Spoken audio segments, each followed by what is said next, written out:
plan.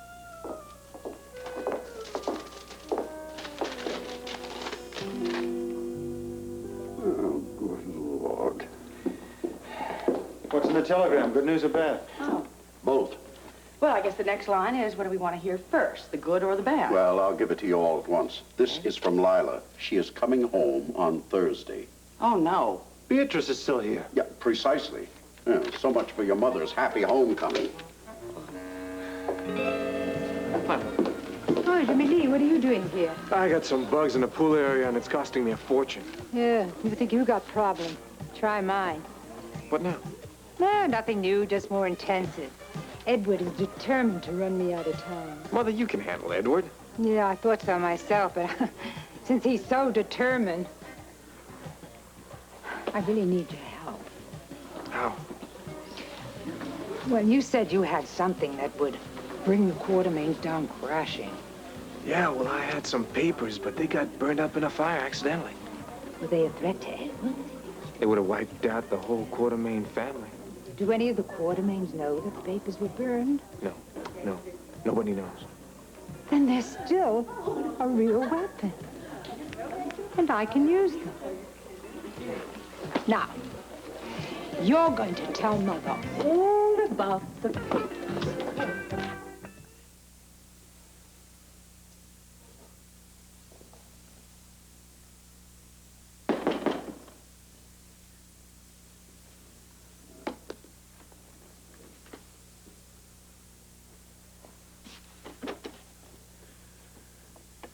What do you want? I want the truth. And so help me God, you'd better give it to me. Did you hear me? I want the truth, and I want it now. Well, I would suggest that you calm down, Andrew, since I don't know what you're talking about. You're sabotaging my marriage, Putnam. Really? Well, I know your marriage stinks, but then that's your own doing, so why don't you just get out of here? Not till I get my proof. Proof? What are you going to prove? Your plan. Your stinking setups. First that nightgown in the cabin, then this business with Tanya in the library. You're talking like a maniac. I'll show you who the maniac is. You keep this up, Andrews, and I promise you I'm going to call the police. Call them.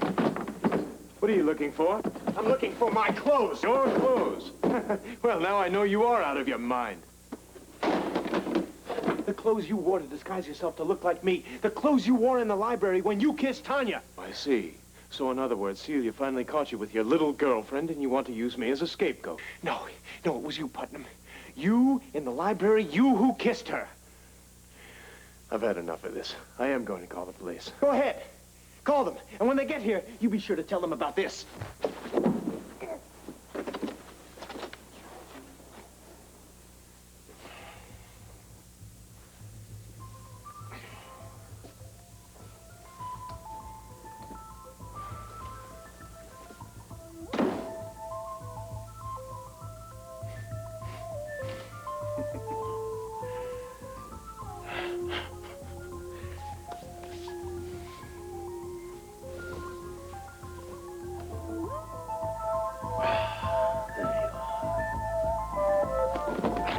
Sit down, both of you. This is a council of war. Edward, can't we go into the living room? At least we could be comfortable. Monica, this is no time to think about comfort. We must act. Lila's coming home Thursday, and that means by that time Beatrice must be gone. Well, that's not going to be easy. Do you have a plan? Well, of course I have a plan. If you stop interrupting me, I'll tell you what it is. All right, I'm sorry. Go ahead. All right, I have specific assignments for each of us. Now, Monica, I'll begin with you. What am I supposed to do? Well, I would like you to see Lorena today and try to persuade her to fire Beatrice. Oh, Edward, that's very easy to say.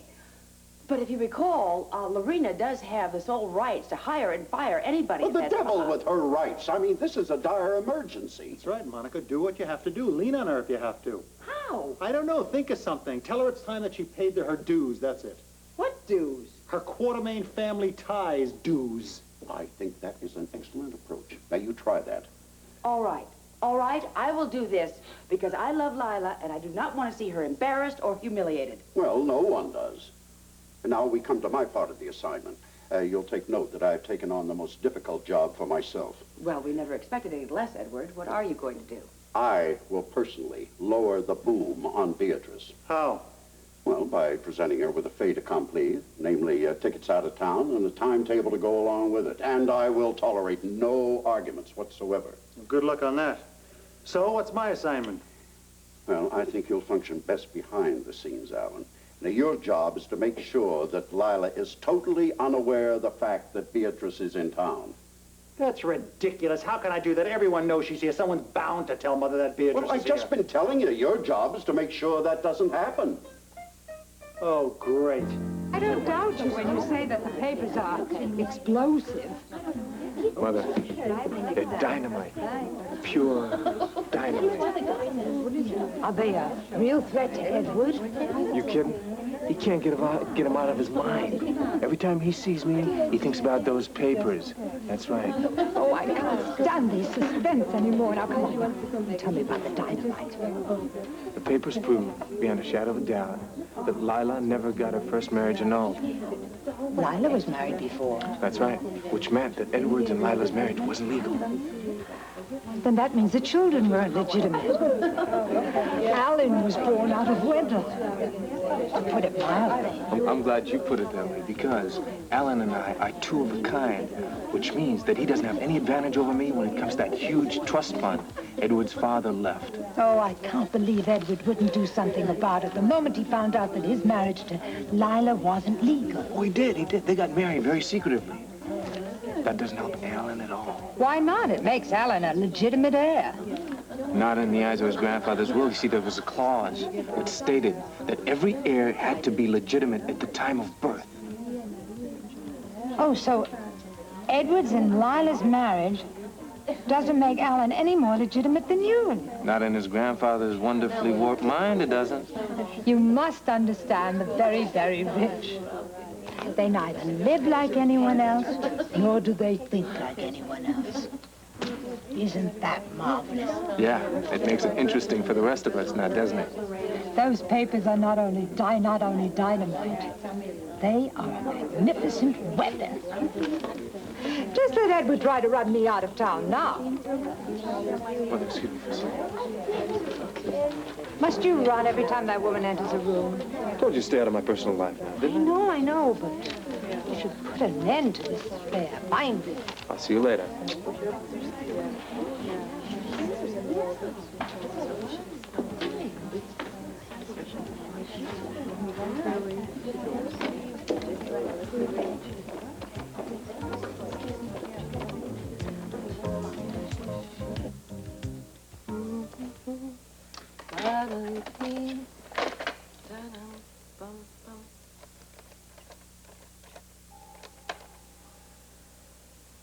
Okay, here we go. Yes, Frisco Jones, please. Hello, Frisco. This is Ginny Blake from Teen Time. Maybe you've seen the show? Yeah, I might have. Well, the reason I'm calling is I would like to interview you on the show. You know I'm in the hospital, right? Well, Yeah. you called me, I guess. I realize that, Frisco, but it really wouldn't be a problem. I could bring a mini-cam crew with me, and we could do it right there at the hospital. Forget it. Frisco, it'd be a good interview. May I ask why you don't want to do it? Because I'm in no mood to promote myself or the music business. Thank you. And goodbye, Miss Blake. Wait a minute, Frisco, before... Okay. Plan B.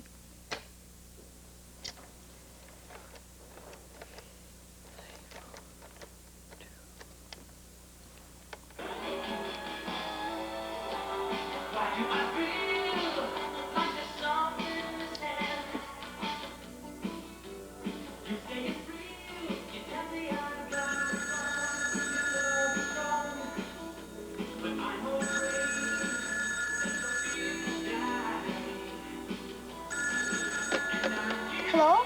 River Residence, Mike speaking. Oh, Mike, what a pleasant surprise. I thought you might still be in school. Is this Ginny? Sure is. Oh, well, I just got home. Oh, then it's my lucky day. You mean you're inviting me on another picnic? Well, Great. well, you're close, Mike. I want to invite you to something, but it's not quite a picnic. What is it? How does a big hot fudge sundae in my hotel room sound?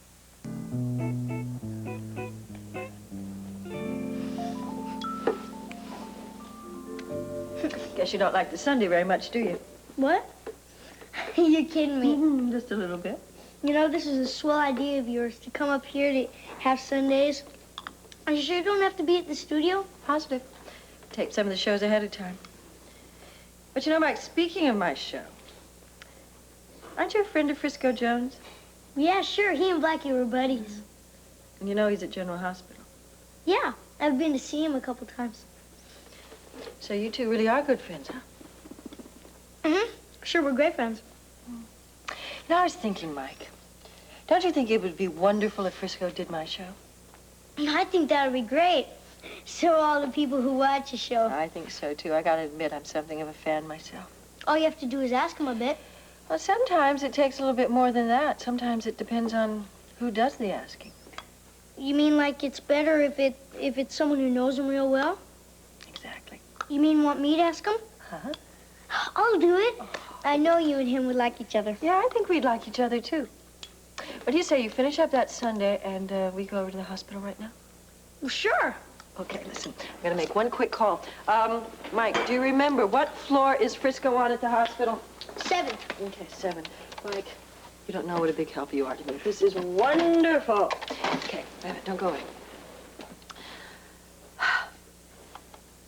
Jack, quick, it's Ginny. Fill up the minicam and meet me at the 7th floor lounge at General Hospital right away.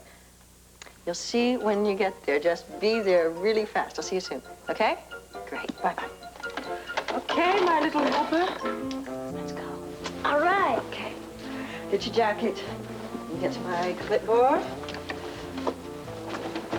Got you, my dear, we are off.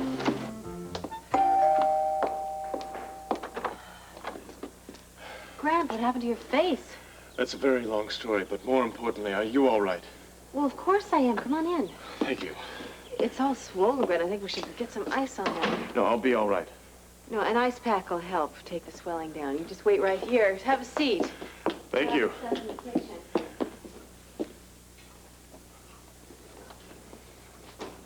So, you're going to tell me that you ran into a door? Would you believe that? No. What on earth happened to you? Let's just put it this way. I was not in a fight. It would take 2 to fight. Okay. No fight, no door. What was it? Here. Thank you. Put that against your face. Gee, I'm sorry if I'm proving to be a nuisance once again, but I really just wanted to come over here and make sure that you weren't in any danger yourself. Why would I be in any danger? From your husband. Grant, why? Well, he was in such a towering rage when he left the hotel room that I was afraid he might return here and take it out on you. Wait a minute, I think you better start at the beginning and tell me exactly what happened. Are you saying that Grant did that to you? About an hour ago in my hotel room. I was in there, I opened the door, and he pushed his way in. I'll tell you, I've never seen him like that before. Like what? He was absolutely out of control. He was screaming and yelling, threatening to kill me. And most of what he was saying was completely irrational. I still don't understand. What was he disturbed about? No, he wasn't disturbed. As I said, he was totally out of control, ranting and raving. About what? Well, he was so incoherent that I couldn't follow most of it. But he kept saying something about your finding him with that girl, Tanya. What did he say about that? It wasn't making much sense. Kept insisting that he was being framed, and Lord knows why, but he blamed me. Oh, Grant. I'm so sorry that you had to get involved in all this. No, please, don't be concerned about me. It's your husband you should worry about right now. In fact, I'm beginning to wonder if he's starting to crack his facade. His facade? Yes. The identity pounded into him for all those years by the DVX. They say that no matter how thoroughly brainwashed a man is, the right trigger can wipe it out completely. What happens then? A man can go completely berserk. I have to tell you something. Grant wasn't far from going over the edge with me. But I've never seen Grant violent. He's never been irrational. Well, yes, he's prone to fly into rages, but I've never thought he was going to hurt me. He was so out of control in my hotel room that I almost called the police. I am afraid from him, Grant. Maybe that's what's happening. Maybe his facade, as you said. Laid on him by the DVX. Maybe it is falling away. Look, Celia, I don't mean to be an alarmist, but I just thought it was important that you know what's happening with your husband, in case you wanted to take steps. Was I wrong? I don't know what to think. I just hope that I haven't frightened you. Well, I don't know if I can be called famous, but, there is a price you have to pay for fame. And just what is that price, Frisco? Well, it's different for everybody. But that doesn't really matter because either way, you're gonna have to pay it. Do you think you're paying it now?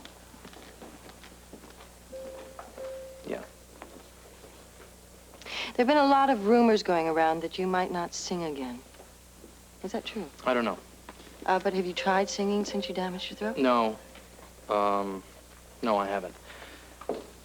I don't really know if I ever want to sing again. But you're a star. Why wouldn't you want to have that fame again? Because I don't want to have to pay the price. Thank you. Well, there you have it. Frisco Jones, a young man with great talent, great courage, and an uncertain future. But he certainly makes no bones about his past. And I, for one, wish him well, whatever road he takes. This is Jenny Blake speaking to you from General Hospital. Thanks for watching.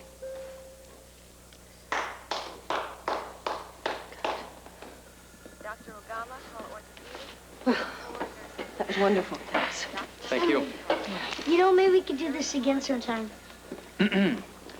Don't call me. I'll call you, kid. Okay, I'm Jenny's helper, you know. Oh, got your own personal helper, huh? Yeah, something like that. Thanks again a lot. It was wonderful. Thank you, too. Okay. Great. Let's wrap it up here, guys. Yeah. Get well. Feel Bye-bye. good. Where have you been hiding out? Hi. Listen, Hello. I noticed the cameras over there. You weren't doing any singing, I hope. Just talking, Doc. Keeping the fans happy. Good, good. I don't want you to overdo it, though. I'm going to be in to see you soon. Oh, well, I'll be waiting, huh? Okay. Bye-bye. Thank you. Hey.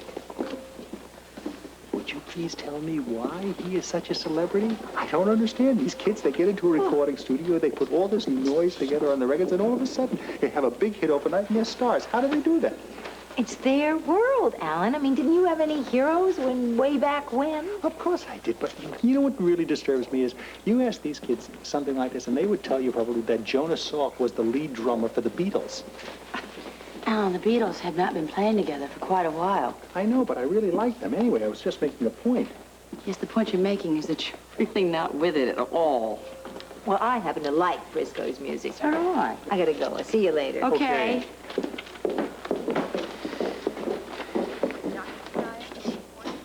How does it feel being the youngest old fogey around? Listen, speaking of old fogies, You don't have to say a thing. Beatrice and Edward, I'm way ahead of you. I can't get it out of my mind. I can't wait to hear what happened. I am sure that my father got his own way. I mean, I just wonder how long it took him. Edward is a very good manipulator, but I think he may have just met his match with Beatrice. I'm telling you, I have the utmost confidence in the man. By this very moment, Beatrice could be on her way out of town.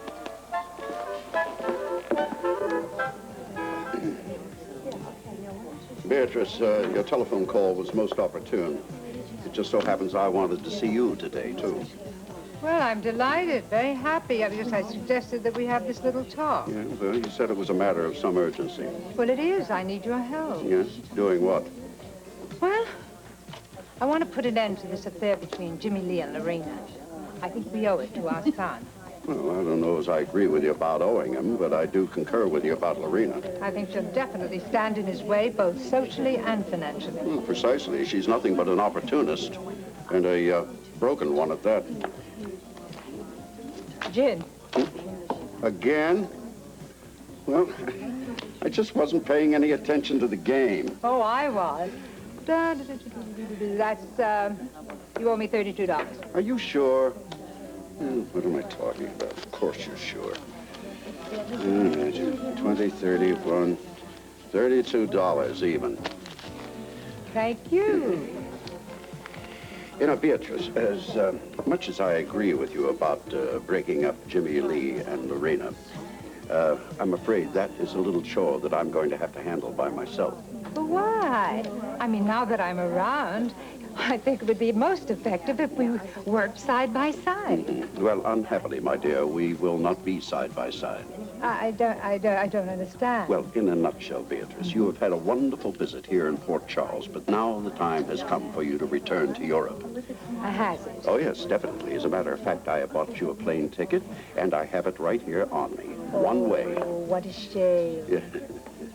Oh, really? A shame? Yeah. Well, why do you say that? About the plane ticket. I mean, I do hope you can get a full refund for it. Well, I have no intention of getting a refund. As I said, it's time that you were on your way. Edward, I'm not leaving. Oh, yes, you are. And I warn you, I will not tolerate any delay whatsoever. But, dear heart, I'm staying right here, indefinitely. Oh, no, you are not. Oh, yes, I am. And before you explode, there's something else I think you ought to know. May I tell you? Beatrice, I am determined about this. Now, nothing will change my mind. Oh, I think this will. Now, it seems our dear, lovely Jimmy Lee has some papers, and he promised to give me copies of them. Papers? What papers? Oh, papers about a certain marriage. Need I say more?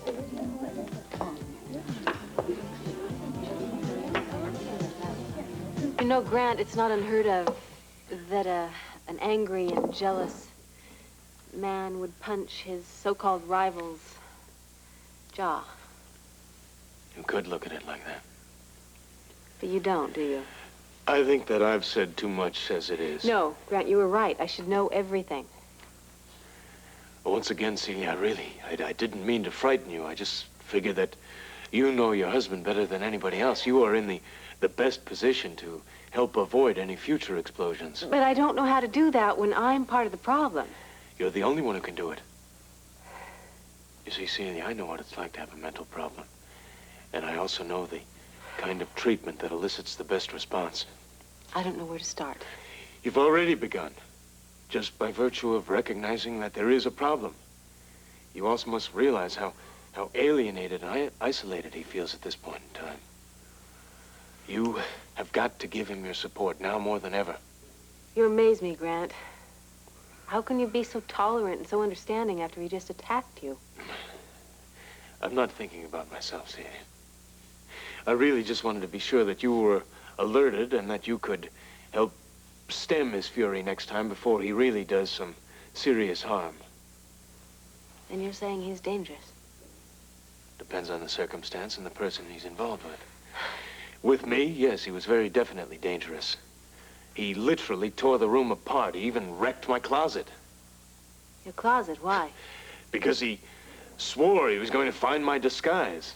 What disguise? I don't know. He seems to have it in his head that I've been dressing up like him, pretending to be him. So he's determined to make you the guilty party in this matter of my catching him with Tanya. Precisely. And then when he couldn't find this so-called disguise, he took after me physically. Oh. I can't ever let him go that far again. I have to find a way to diffuse that anger. I agree. I think that a good way to start might be seeing Tanya, getting her to verify what you saw. No. I already saw him kissing Tanya. I'm not the one suffering from delusions. I know that. I just think that you need to hear it from Tanya. That way you can sit down and calmly tell Grant that you know the truth and that the girl verified it. I think that would put him into a worse rage. Celia, the truth, when told calmly but firmly, often has the opposite effect. It helps diffuse the violence, especially when he's able to see that you are still very much on his side. All right, then I'll see her. Good. Believe me, he'll thank you for it at some point in the future. Grant, you've put up with so much from him. I just hope you've seen the last of it. Me too. I realize that it's not going to be easy for you to speak with Tanya. It'll be worth it if it dispels all the doubts. It will. Well, shall we go?